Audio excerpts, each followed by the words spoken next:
ಸ್ಥಾಪನೆಯನ್ನ ನೆರವೇರಿಸಿದ್ದಾರೆ ರಕ್ಷಣಾ ಸಚಿವ ರಾಜನಾಥ್ ಸಿಂಗ್. ರಾಜನಾಥ್ ಸಿಂಗ್ ಉತ್ತರ ಪ್ರದೇಶದಲ್ಲಿರುವಂತಹ ಬ್ರಹ್ಮೋಸ್ ತಯಾರಿಕಾ ಘಟಕಕ್ಕೆ ಶಂಕುಸ್ಥಾಪನೆ ನೆರವೇರಿಸಿದ್ದಾರೆ. ವರ್ಷಕ್ಕೆ 80ರಿಂದ 100 ಕ್ಷಿಪಣಿಗಳನ್ನು ತಯಾರು ಮಾಡುವಂಥ ಸಾಮರ್ಥ್ಯ ಇರುವಂಥ ಘಟಕ ಅದು. ಒಂದು ಕಡೆ ರಾಜನಾಥ್ ಸಿಂಗ್ ಶಂಕುಸ್ಥಾಪನೆ ಮಾಡಿದರೆ, ಮತ್ತೊಂದು ಕಡೆ ಮೋದಿ ನಿವಾಸದಲ್ಲಿ ನಡೆಯುವಂಥ ಇಲ್ಲಿವರೆಗೂ ನಡೆದಿದ್ದಂಥ ಸಭೆ. अभी जिस परिस्थिति से हम गुजर रहे हैं उसे देखते हुए मेरा दिल्ली में रहना यह अति आवश्यक था. इसलिए मैं वीडियो कॉन्फ्रेंसिंग के माध्यम से आप सभी से जुड़ रहा हूं. मैं भले ही आपके बीच नहीं आया, लेकिन अपने उत्साह के माध्यम से आप मुझ तक जरूर पहुंच गए हैं. यह अपने आप में एक संदेश है कि चाहे हम किसी भी परिस्थिति में रहें, यह देश चलता रहेगा और हमारा काम नहीं रुकेगा. किसी भी स्थिति में हमारा संवाद नहीं टूटेगा. साथियों, आज का दिन हमारे शहर लखनऊ और हमारे राज्य उत्तर प्रदेश और हमारे पूरे देश के लिए एक ऐतिहासिक दिन है.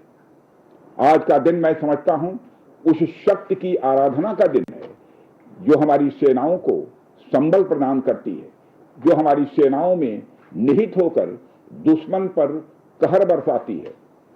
आज का दिन मेरे लिए व्यक्तिगत रूप से बहुत ही महत्वपूर्ण है, क्योंकि मैंने अपने शहर लखनऊ के लिए एक सपना देखा था कि मेरा शहर भारत के डिफेंस सेक्टर को मजबूत करने में एक बड़ा योगदान दे. वह सपना अब पूरा हो रहा है. साथियों, BrahMos integration and testing facility का उद्घाटन इसलिए भी महत्व रखता है क्योंकि आज का दिन बहुत ही खास है. आप सब तो जानते ही हैं कि आज नेशनल टेक्नोलॉजी डे है. आज ही के दिन 1998 में श्रद्धेय अटल बिहारी वाजपेयी जी के नेतृत्व में हमारे वैज्ञानिकों ने पोखरण में परमाणु परीक्षण करके दुनिया को भारत की ताकत दिखाई थी. और वह परीक्षण हमारे साइंटिस्ट, इंजीनियर्स, डिफेंस पर्सनल और कई अन्य स्टेक होल्डर्स के अथक प्रयासों का ही परिणाम था. यह हमारे वैज्ञानिकों तथा इंजीनियर्स को मान्यता देने, उनको रिकॉग्नाइज करने और उनके कंट्रीब्यूशन को एक्नॉलेज करने का दिन है. मुझे अच्छी तरह याद है जब मैंने इसका शिलान्यास किया था, उस समय माननीय मुख्यमंत्री श्री योगी आदित्यनाथ जी भी थे. उस दौरान मैंने यह इच्छा जाहिर की थी कि जितनी जल्दी हो सके इस प्रोजेक्ट को पूरा कर लिया जाए. और मुझे यह देखकर बेहद खुशी हुई कि आप लोगों ने मेरी भावनाओं का सम्मान रखा और महज 40 महीने में इस प्रोजेक्ट को पूरा करके दिखाया. आज हमारे आसपास जैसी परिस्थितियां हैं उसे देखते हुए यह बेहद जरूरी हो जाता है कि हम अपने लक्ष्यों को ऐसे ही समयबद्ध तरीके से पूरा करते रहें. इस मौके पर मैं उत्तर प्रदेश के माननीय मुख्यमंत्री श्री योगी आदित्यनाथ जी का विशेष आभार प्रकट करता हूं. यदि इतने कम समय में ब्रह्मोस की इंटीग्रेशन एंड टेस्टिंग फैसिलिटी की स्थापना हो सकी तो इसके पीछे योगी जी का बहुत बड़ा योगदान है. मैं डीआरडीओ, हमारे वैज्ञानिक, हमारे इंजीनियर्स और इस प्रोजेक्ट से जुड़े हर व्यक्ति और संस्था को मैं हृदय से बधाई देता हूं. आप लोगों ने दिन रात मेहनत करके इस इंटीग्रेशन एंड टेस्टिंग फैसिलिटी को खड़ा किया है. देश भर के वैज्ञानिक, इंजीनियर और युवाओं का योगदान हमें इस फैसिलिटी सेंटर में देखने को मिलेगा. मैं आपकी मेहनत और लगन को नमन करता हूं. साथियों, हमारी सरकार जब उत्तर प्रदेश में डिफेंस कॉरिडोर के विजन को लेकर आगे बढ़ी थी तो उस समय हमारे सामने अनेक बड़े लक्ष्य थे. उन तमाम लक्ष्यों में से हमारा एक उद्देश्य यह भी था कि हम उत्तर प्रदेश को एक बार फिर देश के प्रोडक्शन सेंटर के रूप में डेवलप करें. यह भी था कि हम उत्तर प्रदेश को एक बार फिर देश के प्रोडक्शन सेंटर के रूप में डेवलप करें. यूपी डिफेंस कॉरिडोर लखनऊ सहित कानपुर, झांसी, चित्रकूट, आगरा और अलीगढ़ से होकर गुजरता है. और ये सभी नोड्स आने वाले समय में विकास के नए केंद्र बनकर उभरेंगे. साथियों, एक उदाहरण मैं आपके सामने रखूं तो आप में से बहुत लोगों को पता होगा, एक समय कानपुर और आसपास का क्षेत्र प्रोडक्ट्स की मैन्युफैक्चरिंग के लिए जाना जाता था। आर्थिक रूप से यह क्षेत्र बहुत ही समृद्ध था।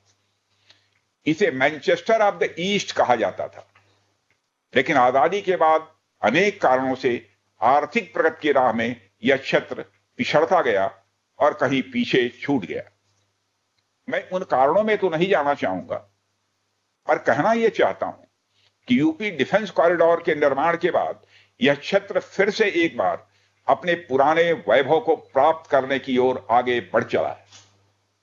मुझे इसमें कोई संदेह नहीं है कि कानपुर विकास की उन ऊंचाइयों को छुएगा जो दुनिया के विकसित क्षेत्रों के लिए अनुकरणीय होगा।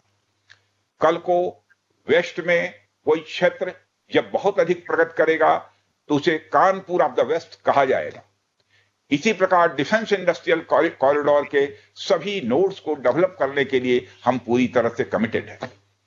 मुझे यह भी बताया गया है कि अभी उत्तर प्रदेश डिफेंस कॉरिडोर में aircraft manufacturing, UAV, drones, ammunitions, composite and critical materials, small arms, textile तथा पैरासूट आदि में मेजर इन्वेस्टमेंट किए गए हैं। एक अच्छी बात यह है कि इस डिफेंस कॉरिडोर में हमें पब्लिक सेक्टर और प्राइवेट सेक्टर दोनों की ही बड़ी अहम भागीदारी दिखाई दे रही है। साथियों, जब मैं प्राइवेट सेक्टर की भागीदारी की बात कर रहा हूं तो मुझे यह बताते हुए बड़ी खुशी हो रही है कि लखनऊ में ही पीटीसी इंडस्ट्रीज लिमिटेड द्वारा titanium and super alloy material plants की शुरुआत की जा रही है। इसके अलावा 7 एडिशनल क्रिटिकल प्रोजेक्ट्स की भी नींव इस समय रखी जा रही है। यह निश्चित रूप से रक्षा क्षेत्र में भारत की आत्मनिर्भरता की गति को और तेज करेगा। मैं इसके लिए श्री सचिन अग्रवाल को भी बधाई देना चाहता हूं। हमारा सपना है कि उत्तर प्रदेश दुनिया के टॉप डिफेंस प्रोडक्शन और एक्सपोर्ट डेस्टिनेशन के रूप में जाना जाए। आज जो ब्रह्मोस फैसिलिटी शुरू हो रही है, मैं समझता हूं वह यूपी डिफेंस कॉरिडोर का यह गौरव होगा। यह सिर्फ उत्तर प्रदेश का ही नहीं बल्कि देश का सबसे बड़ा BrahMos integration and testing facility centre है। यह रक्षा क्षेत्र में भारत की आत्मनिर्भरता के प्रयास को भी मजबूती प्रदान करेगा। साथियों, जहां तक ब्रह्मोस का प्रश्न है तो आप सभी यह जानते हैं कि ब्रह्मोस दुनिया के सबसे तेज सुपरसोनिक क्रूज मिसाइल्स में से एक है। ब्रह्मोस सिर्फ एक हथियार नहीं है बल्कि यह अपने आप में एक मैसेज है। मैसेज हमारी आर्म्ड फोर्सेस के स्ट्रेंथ का है। मैसेज दुश्मन के प्रति हमारी डेटरेंस का है, प्रतिरोधक क्षमता का है। मैसेज हमारी बॉर्डर्स की सेफ गार्डिंग के हमारी प्रतिबद्धता का है। साथियों, पोखरण परमाणु परीक्षण में महत्वपूर्ण योगदान देने वाले मिसाइल मैन और हमारे पूर्व राष्ट्रपति डॉक्टर एपीजे अब्दुल कलाम ने यह कहा भी था कि unless India stands up to the world, no one will respect us in this world. Fear has no place, only strength respects strength. अर्थात दुनिया कमजोरों का नहीं बल्कि शक्तिशाली का सम्मान करती है। उनका विजन था कि हमें अपनी ताकत को और मजबूत करना होगा। जब तक कोई देश ताकतवर नहीं होगा, दुनिया उसका सम्मान नहीं करेगी। आज भारत दुनिया के सबसे शक्तिशाली राष्ट्रों में से एक है। हम लगातार अपनी ताकत और बढ़ा रहे हैं और मैं समझता हूं कि आज जो फैसिलिटी सेंटर शुरू हो रहा है, यह भारत की शक्ति को और मजबूत करने में सहायक होगी।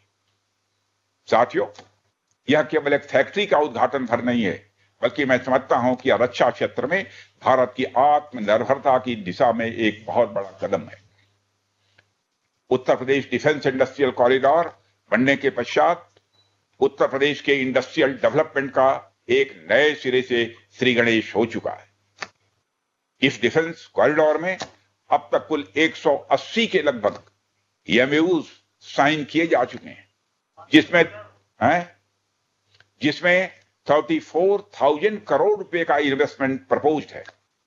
आपको यह जानकर खुशी होगी कि अभी तक इस कॉरिडोर में 4,000 करोड़ रुपए का इन्वेस्टमेंट किया भी जा चुका है।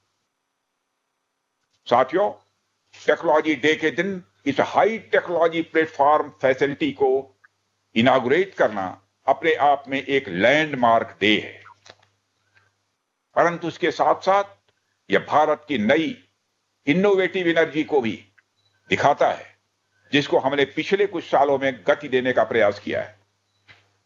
हम सब जानते हैं कि इस समय टेक्नोलॉजी के क्षेत्र में, खासकर critical high and frontier technology के क्षेत्र में बड़ी तेजी से बदलाव आ रहा है, चाहे सिविल सेक्टर हो या डिफेंस सेक्टर।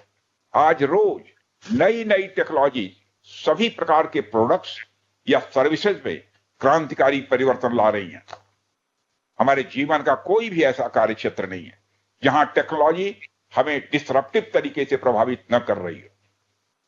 दुनिया के हर क्षेत्र में इस टेक्नोलॉजी क्रांति ने एक ऐसी उथल पुथल मचा रखी है जहां पुराने सारे अब तक के स्थापित जो नोशंस हैं, धारणाएं हैं, वह तेजी से बदल रही हैं और ऐसे नए परिवर्तनों का आगाज हो रहा है जिसके बारे में पहले हम सोच भी नहीं सकते थे।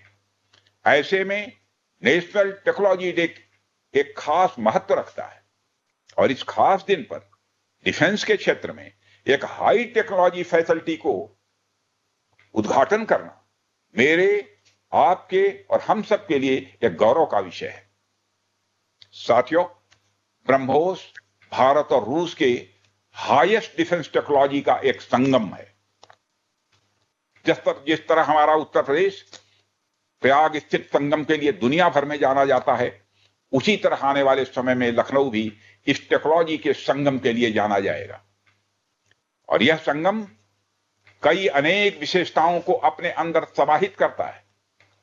आने वाले समय में यह रोजगार के सीधे यानी डायरेक्ट और इनडायरेक्ट अवसर पैदा करेगा। मुझे यह भी विश्वास है कि आने वाले समय में यह क्षेत्र एक ग्रोथ पोल के रूप में उभर कर सामने आएगा।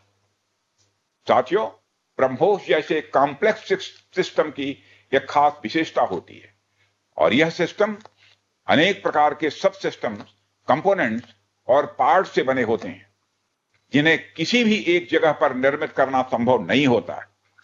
यह सभी अलग अलग पार्ट्स इतने विशेष होते हैं, स्पेशलाइज्ड होते हैं, इनमें से हर एक को बनाने के लिए हाईली स्किल्ड मैन पावर और हाई टेक्नोलॉजी वाले हथियार, औजार, टूल्स की आवश्यकता होती है। आपको मैं यह बताना चाहूंगा